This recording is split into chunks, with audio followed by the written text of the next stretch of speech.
ezali ko alors, le Seigneur Jésus, ces jours-là, a expliqué maintenant sur les 5 royaumes sataniques. Alors, si ces 5 royaumes sataniques, le Seigneur Jésus-Christ a expliqué Azoa Kolaksangai, Alobina Biso Liboso, Ezali royaume, il y a 333, Oyo Tolobaki Mbalasimete, royaume, il y a Moté Amabe, il y a jalousie, il y a Lokunya, Bato Basiportaka, comme on a bonheur, il y a Batouté, c'est moi, il y a Batouté na Mokili, de Batouana, Bazalaka, Baza fait partie, Baportaka na Bilongina Bango, Marc Yawana, il y a 333. Donc, déjà, sur la manière où Moutazali se comporter, ezali kolaksa appartenance na ye. Mutu aza na jalousie ya batu, azali directement contrôlé par ba démon ya royaume ya 900 et ya 333. Non, c'est automatique. Donc moi na wazene mpoli to saka ba botité, azo porter directement marque wana ne longi na ye. Or mbala sima to tanga ki Bible le biete mukolo na koya le Seigneur ayeba o bazali ko appartenir na ye. Alors mingi bazali ko appartenir na Nzambe te. Déjà ezaleli ya mutu elaksa appartenance na ye. Donc moi, dans Nzambe, nous sommes dans un comportement où il ne fait pas partie de la famille de Dieu. Alors, le Seigneur a expliqué dans le royaume, il y a 555, où les alliés royaumes ils ont contrôlé habillement, domaine vestimentaire, alimentaire, na mokili. Na sile ko expliquer en ngomba la sima, bato bazali kolia ba biloko ezali envoûté, biloko uti na deuxième monde, ba biloko wana eyaka pour objectif principal nango ko tia bato ba marque wana 555 pour la kisaki na mokili osali la ka biloko ezali ya Satan le diable. Après on a vu le royaume 666 où ezali royaume du mal comme la Bible a prometté qui en haut et déjà na tango tozali kokuka basina yango. Après le Seigneur tosuka ki nambala sima et sika kola bande ko expliquer nga 4e royaume satanique ezali le royaume 777 où ezali kolaksa royaume ya pouvoir, ya domination, ya reine. Ba tout nyonso ba exercer ka autorité na mokili bazala ka fait partie ya royaume wana. Ezali bato pe ba garda ka ba tradition na bango, ba tradition négative parce que na mokili tozovi pe na ba tradition na biso mais ba tradition négative au moins na mutu akoma ko sambela mais azo garder ba faux pratique ya village na bango ya mboka na bango ba kinchudi ba biloko bato wana nyonso bazali fait partie na royaume 777 mais comme ezali royaume ya pouvoir pe ya domination ezali royaume o esimbi mingi domaine occultisme parce qu'il y a contre la mingi pouvoir spirituel. Dans le royaume,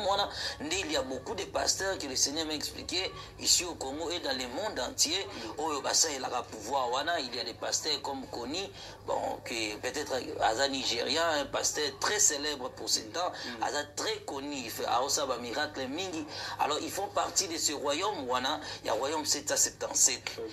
Donc Bango exercera pouvoir et domination à Mokili. Bango va capter âme, n'engenine, bazora bandimi na bango n'engenine. L'église moi est limitée, l'église moi munene za na temps actualité, l'église wana bango bazwa bandimi na bango ndenge nini na bande ya témoignage na lobaki ete bazwa ka ba mort bato bakufa bacheli boso église bango ba osala appel ya ba âme parce que mutu nyonso zota bona te bazoza la séduit na makambo bango bazosala directement motema na yo l'esprit wana bandi ko envoûter bandi ko bengo comme membre église soki ba pesi mission était à côté ça bapesi l'esprit de mort 5000 bato bakufa baye kosambia na kati ya église 5000 ana objectif na mongo eza babenda 5000 bato normal ndo ndomona bandi kobenda yango eza na baséminaire bango basalaka séminaire na bango basalaka ya molayi yebani mpe makasi boye séminaire wana sikoyo nde basalaka yango ezalaka mingi au moins 3 semaines alors na deuxième semaine je pense na troisième jour basengaka mingi bato batema jour on bapemaka retard soki vraiment mwana nzambe aza na molimo mosantu nzambe afungula miso fukami vandaka na sevisa nzambe fungolanga miso tala na so mona makola bato mosusu enyataka mabele te bafule nyonso bautaka na nzambe te baza baesprit oyo baye bango bazosala nde marketing bango bazalaka na posa évangélisation te na posa suivi te mpo komona na baeglise wana communiqué ebembe ezalaka te ata moto akufi okoyoka te oyo na communiqué oyo on va sacrifier des bassins humains et surtout parmi les pasteurs les plus connus en mboka na biso basa ya la pouvoir wana bazali ebeli na mboka na so basa ya la pouvoir ya magie wana donc gloire et popularité na bango ezali fait partie ya ba puissance wana ya ténèbres au bazali ko gagner ba âme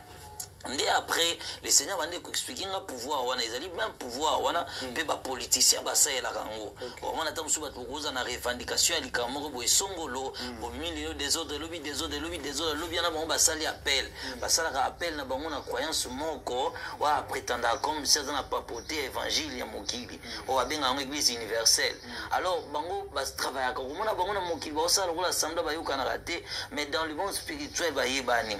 ça l'appel na batuana, pouvoir na omba seba déclaration yo maki lobi na omoni ko bango bité ba souvent na ndako ebité ke mokiliza mabe moto mutumi batela. Donc ce sont des pouvoirs où ils allaient utiliser na royaume 777 ils allaient pour la domination pour gouverner. Et cinquième royaume satanique, le Seigneur wana yesu azo ko expliquer par rapport ya ba démon wana o ba kitaka na accident wana limité ba banda ko lokota makile abatu bakufi alors que kaka maman moko akendaka lola le reste abatu ba expliquer moi comment côté ngana mokili. Alors, ils ont le droit au vandi boé, ils sont juste au vandi n'angomba, total le droit à télévision. Donc, bon, soit on a vu mais bon, on a scène et continue. Alors, les seigneurs ont expliqué ce que bah démon yo moni ba kiti, des bango bazali ba démon au royaume 909. Des na tourné au royaume 909 les ali ni alobinanga, et ça royaume, il y a domination, il y a bazali royaume, il y a intelligence, il y a sagesse, puis au babinyo royaume ba savant et simbi domaine nyoso il y a invention na se amokile.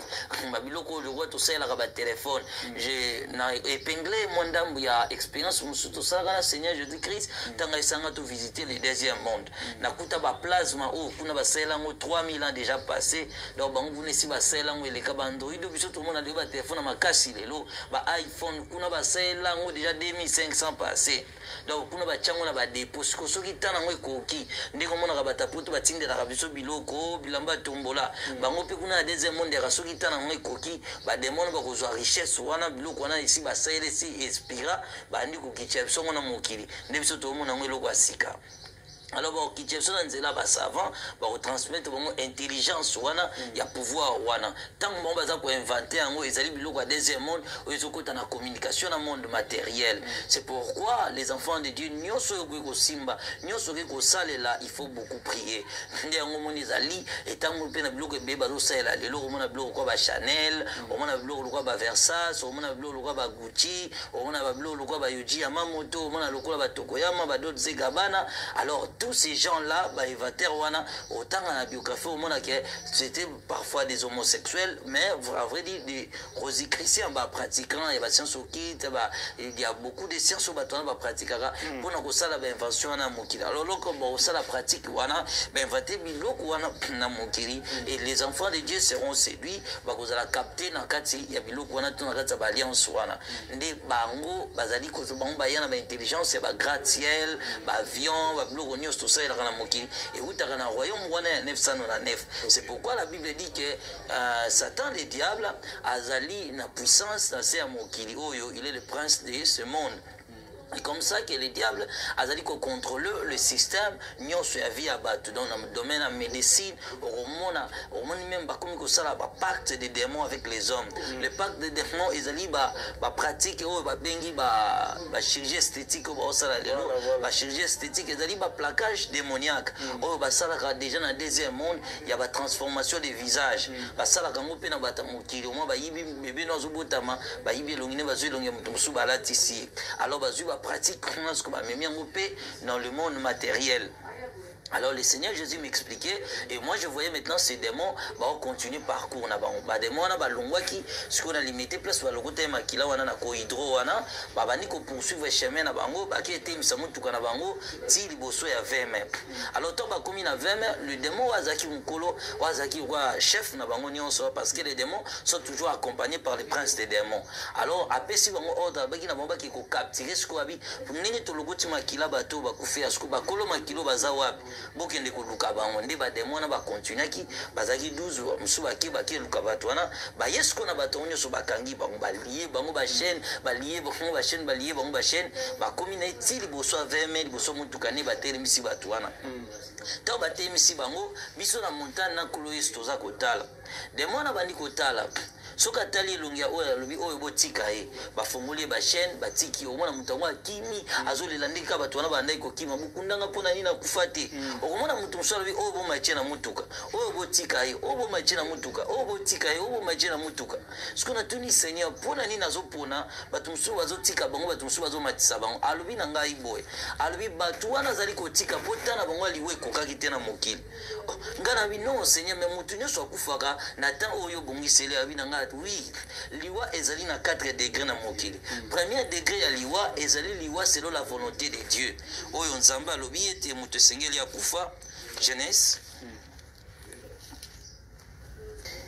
akoparle na liwa selon la volonté de Dieu Genèse chapitre 3 de verset 19 la Bible dit ceci était c'est à la sueur de ton front que tu mangeras du pain jusqu'à ce que tu retournes dans la terre d'où tu as été prise car tu es poussière et tu retourneras dans la poussière.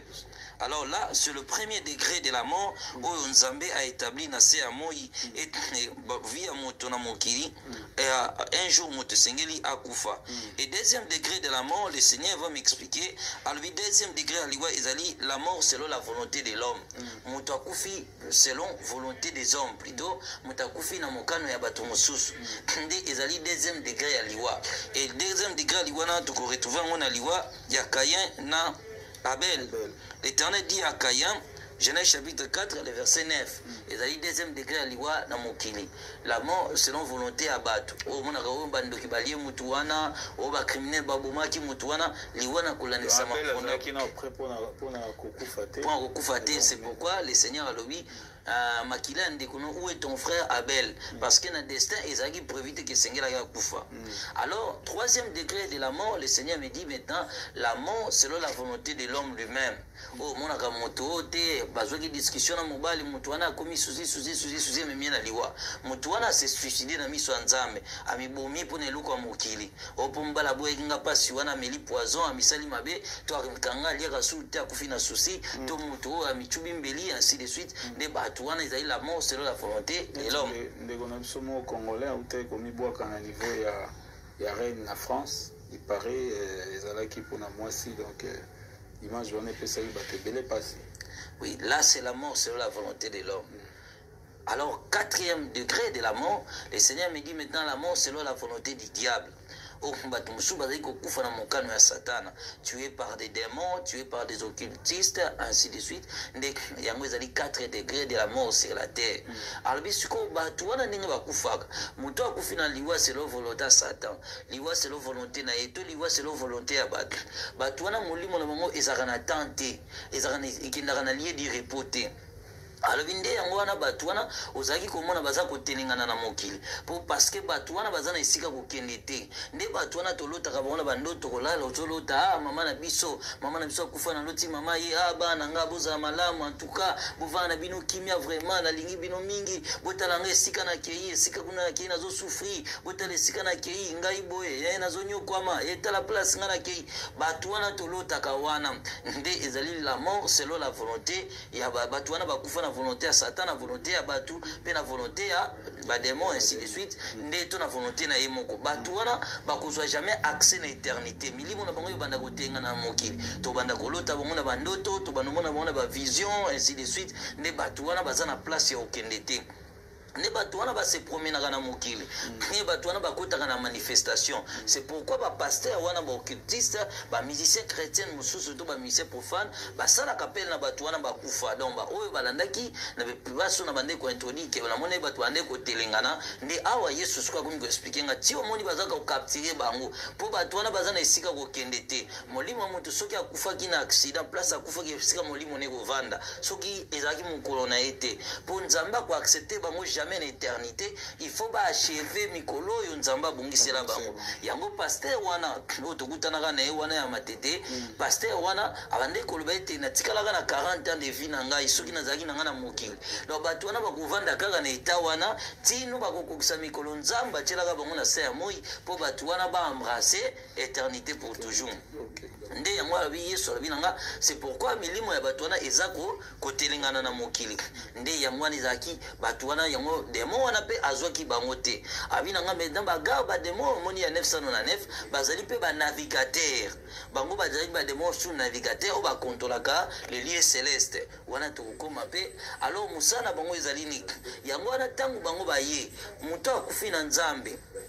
bango bakufi na nzambe baange bayaki deja omonaki baescortaki mama wana ye lokola bango lokola bakufi na nzambe te sikoyo bango mikolo na bango ekoki yango bamatisi wana mituka bademo wana bayebi ke oyo mission na mokili esili me lokola akufi na mabe akozala directement envoyé par des démons pour bademo bamema ye dans son lieu de tourment oyo bakanisaki ete kokufa ezali esika ya repos bato bapemaka kaka na repos ya solo oyo bakufi na kati ya yesu masiya parce que la bible dit que heureux des à présent le mort qui meurt en Christ oyo nyonso bazali kokufa libanda ya yesu bakendaka jamais esika ya malamu. Alors le Seigneur m'expliquait que na moni siko ba demo wana ndenge ba maichaki batu na mutuka na ba demo bandi kokina mutuka na bango bazonga siko na direction ko hydro ndenge bande kozonga bazaki chef na mangalo bimema kila bozui eza mukie bo continuer kokela lokota suma kila ba demo na ba kitili su bandi kokende siko makila ni bande ko lokota parce que royaume mone fonctionne kana sang et sangina esika musuna moni ba okata mutusuki makila ne bibi bango ba lokoti makila wana o nyoso za na Yesu te bango ba lokota makila wana basi mususu na ba na bango ba règle bango ba kolota makila wana nde omona ba hôpital mususu omona hôpital mabasala ka ba opération nyonso mokili mobimba ka hôpital wana chirurgie ainsi de suite nyonso ba opéraka bazali ezali ba centre ya ba recueillement ya makila o basala ba hôpital mpona ko renforcer royaume satanique ndesko bazaka toujours la posa ya makila ya bato. Et la raison, ça a peu d'hôpital, belé, où ils ont un boucan à Bissou, monsieur dans Bagombe, monsieur ils ont un bayolo, ainsi de suite, une hôpital, voilà, objectif principal, on les a causé makila à battre. Et on va dire une opération, ainsi de suite, pour des mois, on va pousser à makila, pour le fonctionnement royaume satanique. Ndé bayiba kapé batou, ndambo ya mikolo na bango penasé à moi. Ok, à travers makila. À travers makila à battre. C'est pourquoi sans Jésus-Christ, vie à Moutuzali exposé dans le danger nyonso satanique. Donc, Yesu te azali esclave du diable. Alors sikoyo bademo to balokoti makila wana nde omoni bazape na ba système na bonso ya badon du sang officiel ya l'état ya malamu et ya kapeo esengi to pesa makila pour na osonga batonso ya passe mais musu ezalaka ba stratégie moko démoniaque o basali ba organisation na bango ba envoyer ba agent na bango pour récolter les champs basa batou pour bazoka ba chance ya batou. Alors bademona ntango bazwaki makila wana nde bayesuko bamati na mutuka na bango ntango bamati bango nyonso mutuka na mpe bandi komata likolo emati ezobeta wana ezobeta bamiziki nyonso bamiziki soi-disant bachanson chrétien miziki nayokaka te ezalaka kaka miziki ya frère Alain Moloto. Mais au fil du temps, tant mutukane et mata, na yokaka pe musique ya Lola Leonardo te, na yokaka pe musique ya frère Carlito te. Donc kaka les restes ba mission boyebi ou ba yebani prétendu chrétien, soi-disant surtout ba musicien congolais ou ba yebani mingi, ne bango wana banzembo na bango zaki mélanger ba chanson profane wana. Ce qu'on dit que banzembo ne bande kobeta mutukane bande komata zigizag bademona pe bamati tambo pe bakomi likolo mbala moko mutukana bango ekiti na vitesse bou ekoti na sama bele parce que tango ekoti nde le Seigneur Jésus-Christ me dira que tout élément le long de ce que toujours qui ko visiter l'ifelo. Alors tout le monde qui na montagne. Excusez prophète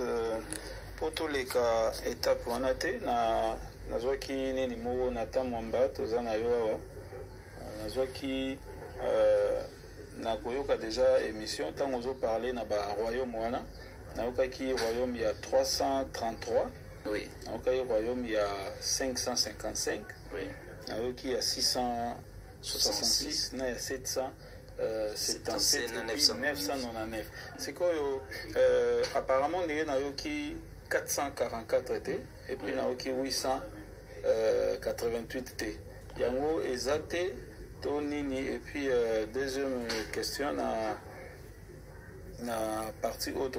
tout yo kanano wana bongo tokota na détail mususu donc juste tolinga to meka comprendre place wana. Oui, le Seigneur m'a parlé, il y a 5 royaumes sataniques les plus influents. Il y a 5 étoiles. Il y a 5 pouvoirs sataniques où ils contrôlent le système. Il y a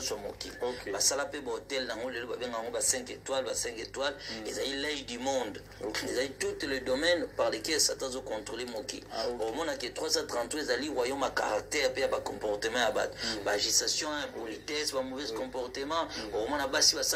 des comportements mobali ndeka koma kosokola ndako mobali akoma kolamba mwasi avandi na kiti aotala ne télévision basi balongwe na soumission légale ya mariage lelo basi ndenge bakoma kosenga badivorce nde bato wana bazali siko contrôler na royaume wana ya 333.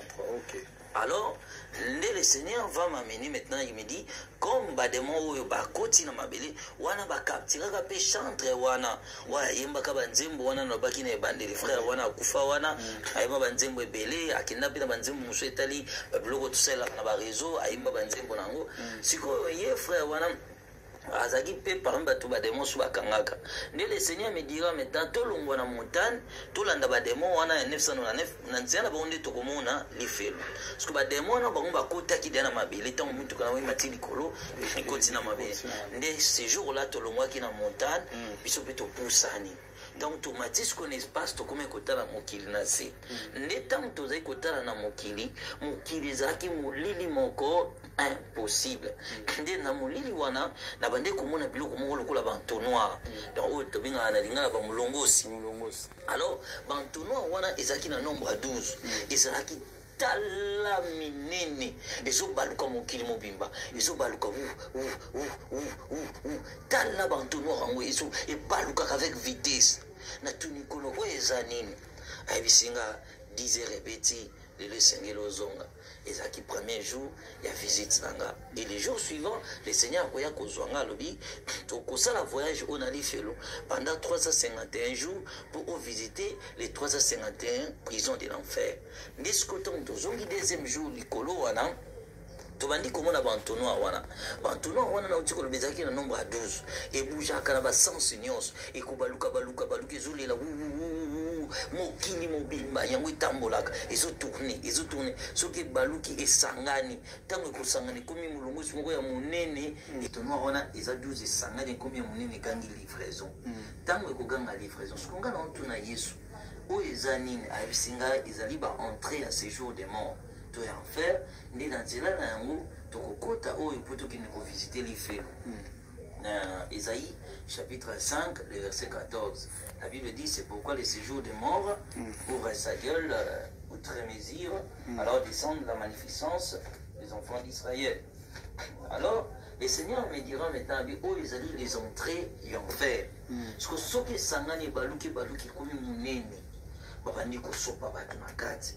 omona so mongo mwezo mona kati anegangi livraison donc livraison ezoseka bato siko bazosopa bato ozwi lokwa mabele bato bande kokwea wana eza lokwa mabele otina loboko ozosopa bango boye nde bato bande kokwea na kati wana bato wana siko nde bazodinga bazoganga je suis perdu adindi je suis perdu ezalaki voya bato bauti na mokili mobimba nde somo esalinga kobanga alobi na ngai bote soki 3 personnes baki na paradis 300 000 personnes baki na lifelo. My God. Donc albi le nombre ba bazali kobunga ezali ebele koleka oyo bazali kozala sauver.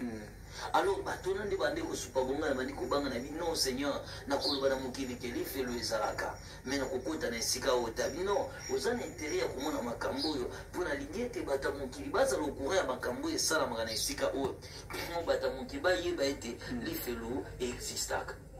nde tobandi kokota siko na bantonnoir wana tobandi kokita na kokota na enfer na siko tokenda lifelo siko wana bazobwaka do alobi 300 000 bakeli felo 3 personnes ne bakoti paradis alors biso tobandi kokita na entonnoir wana ntango tobandi kokita siko molili oyo ezalaki esika wana solo moko nauséabonde insupportable molili moko impossible molili wana atotielisa bino boye okomona te eloko ezali kopermettre nga komona ezalaki lokola tovandaka na yesu na montagne atiaka nga mabanga mibale nde nakoma komona na kati ya molili ntango siko tozokota na kati ya entonnoir wana ezalaki lokola forme ya tunnel ndenge kaka tonneau ezalaka to molongosi ezalaka alors na bamire nango bakangakanga bademo moko na bachaîne bakangakanga bango na bachaîne siko bademo wana babalukaka basiflaka babalukaka na bachaîne wana bazobaluka siko ntango biso ozokota lumière kaka tozalaki nango ya yesu nde ezalaki koéclaire biso alors molili wana ténèbre wana na mokili nanu namona yango te eza solo moko ya kopola ya solo ya bibembe ya lolenge moko impossible oyo ezalaki kutu moya kopepela ezalaki te molunge tomandi kokota na kati ya tunnel Daniel wana Gide 6 Bible ont parlé na ba démon wana to ba ange tichi wana o bazali enchaîner en enfer ba na nzambe ba ko tanga Gide 6. Alors tant que to ko tana tineli wa ba démon bazo siffler bande ko na ko simba biso no ande ko simba te ba ko se moquer na biso. Alors na tuni Yesu ba msu bazali na ba bazali poale nzoto ma bazali velu ba msu bazali ko ba makaku ba msu bazali ko la moto. Alors na tuni ko baza banani abi singa bazali ba démon oyo bazilaka ordre ya Satan pour bazala vomi na mokili bango bakenda ko bebisa ba famille ko bebisa ba éducation ko détruire ba couple ko kende ko influencer ba gouvernement ba l'état na ba loi ya mabe pour na ko détruire population sous l'emprise du diable ndibiso to bande ko kota tant to koti na tinel wana to komiti na se sko life le zali na ndenge nini yango eza na ba niveau bokuti awa bokiti na niveau bokolonga niveau bokiti na niveau wana. Alors ce que tant to kiti na esika na molili to komi na se esika to kitaki zaki lo ma bele moko ya rouge to ko to telemi place wana et tandi wana papa eza na banalité eza na sukate tout noir. Alors au milieu de l'obscurité celle kaka mabanga yeso chakinga ndeza iko sala kenamona nazo munisika ngoba montane molili siko na komi kubanga na s'attacher pembe na Yesu na tuni Yesu tozali wapi ayibisingai baluko tala tangu na baluki nazomona na musika ndeti atuana na Kinshasa boy nazomona na Brazzaville batu basala mulongo na fida tant de milliers de personnes na musika oui le Seigneur alobi na ngabi awa tozali sika ya vérification ya bakombo mais tokende kotala batu wana batelemi na mulongo afa bakota na lifelo omona makambo elekaka na lingi batamukili bazalo courant ya makambo siko na tuni pona ni mabelo eza rouge boy abi rouge mabelo ezali moto batu baza kuna na se baza bozika nde chaleur ya mabele wana yango ekomisa mon état o abi esika toza tito koma esika batu wana baza eza 10 km d'après ba mesure ya batu mais batu bazali ba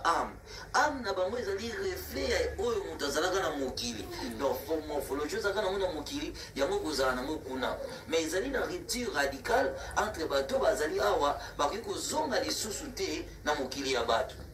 nde tubandi koya siko na mulungu wana tangu tozoya tubandi kopusana ndi nasomona batu wana basala mulungu biso toyeli baona kwana ndinga sima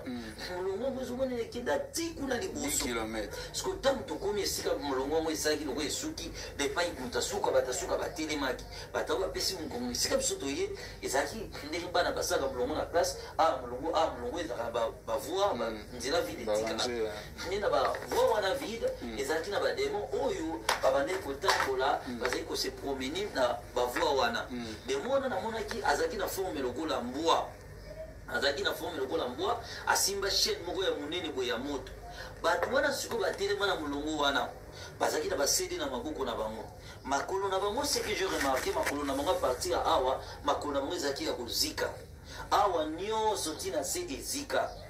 awa nyonso siko ndenge bazika wana batango balela baningisaka makolo batutaka boye bazolela ai sikoyo na ndenge bato baza makolo ezikazika boye makolo mikuwa bato wana bazalaki na bankusu bango eza lokola mosapi na nga boye bankusu wana ezotambola bango na nzoto ezolia bango partout siko ndenge otemi na mulongo wana soki olembi olingi olongwa na mulongo de mwana asimbi chaîne abambi yo chaîne soki abambi yo chaîne wana parti nyonso chaîne ekozwa ole makila ebima makila te mute kobima bankusu bakomi kobima place wana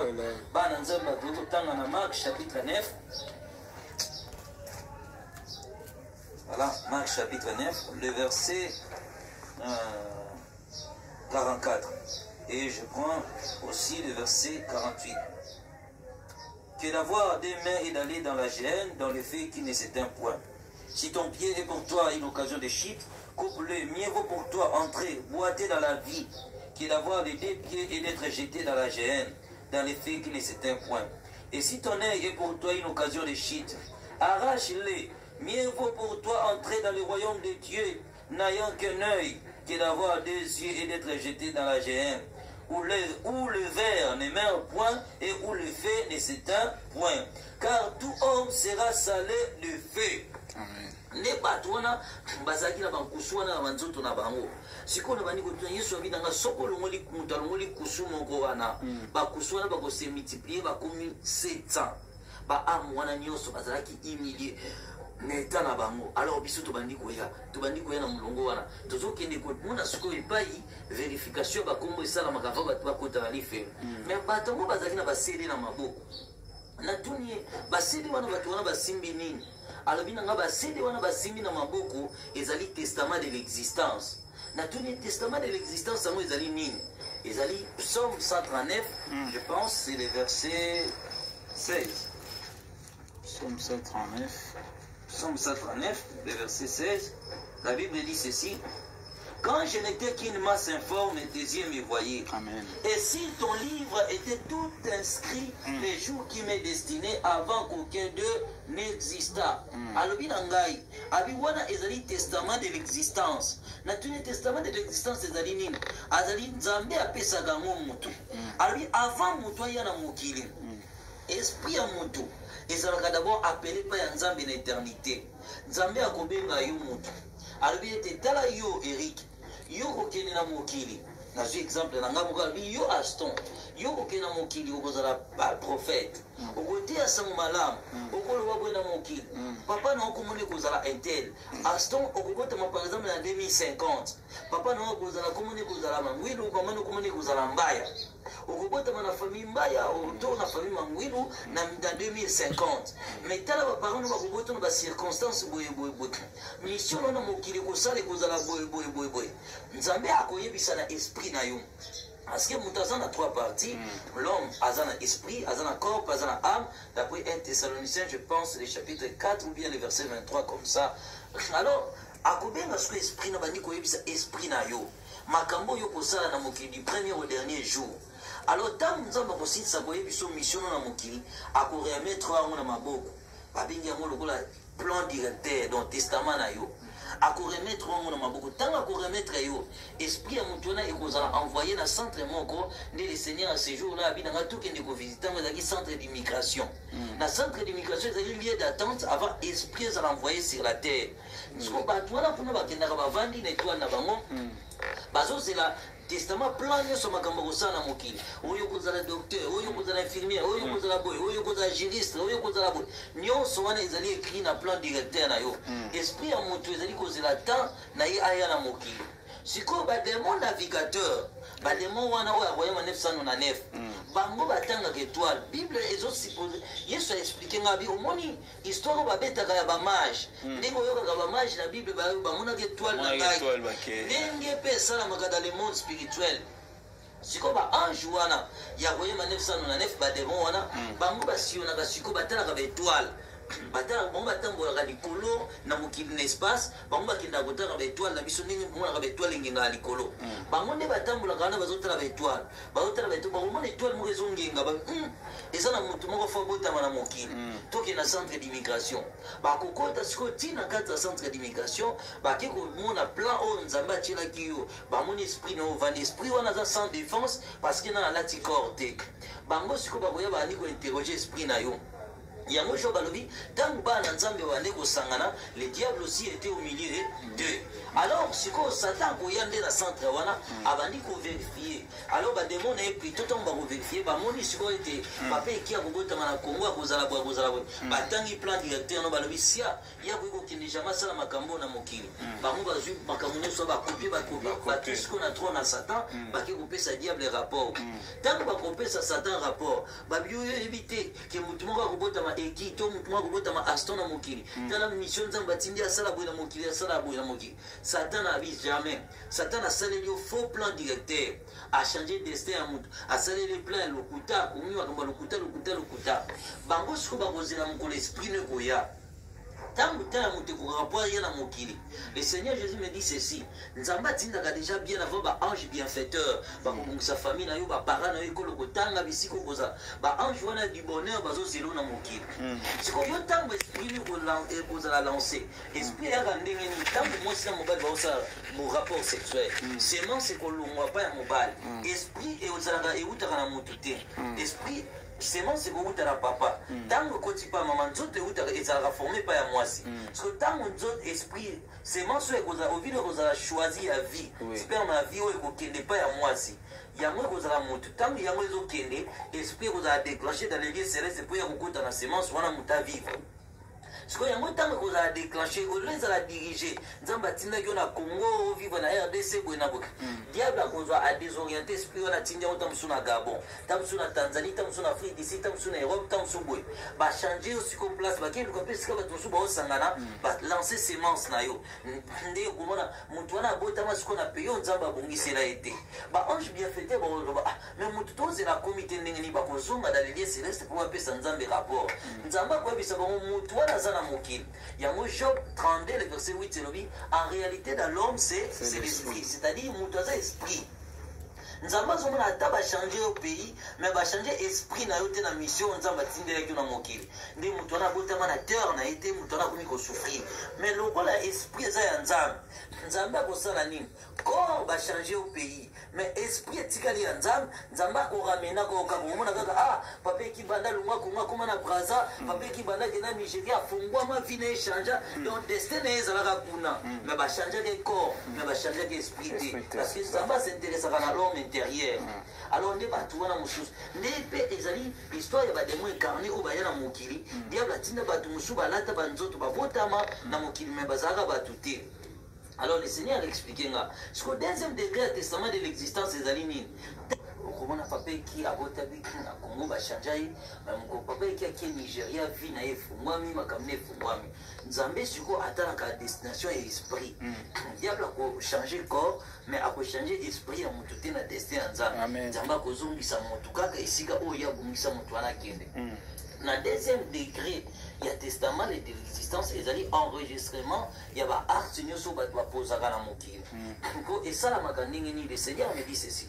uta yo botami tangu komi na connaissance du bien et du mal testament wana automatique komi ko enregistrer makambo na osalaka mukolo oyo yibaka makambo wana eza enregistré mukolo oyo fingaka makambo wana eza enregistré mukolo oyo tongaka makambo wana eza enregistré bana nzambe soki babi botanga na mokanda ya Romains le chapitre 2 la Bible dira ceci dans le livre des Romains chapitre 2